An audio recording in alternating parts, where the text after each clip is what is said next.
Hello, Center Church. Today we're going to look at Psalm 50. This psalm speaks in anticipation of God coming to judge the world. It begins with God himself speaking as he summons the earth and everyone on it. The picture of God arriving is awesome in every sense of the word. See, we don't hear God speak audibly today, but on that day he will not be silent.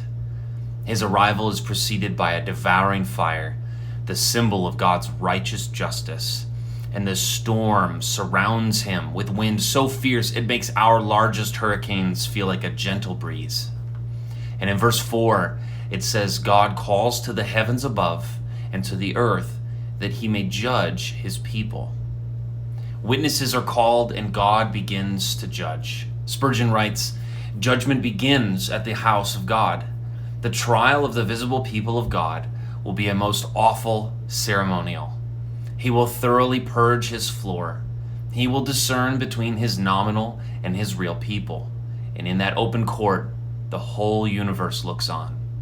My soul, when this actually takes place, how will it fare with you? Can you endure this day of his coming? Who could possibly withstand the level of scrutiny that this courtroom goes into? All of heaven and all of earth will take the witness stand, and they will be united both in their condemnation of every sin as well as their declaration of God's righteousness. And when the testimony is over, everybody is going to be in absolute agreement that all should be found guilty as charged. Then in verse 5, it says, gather to me my faithful ones who made a covenant with me by sacrifice.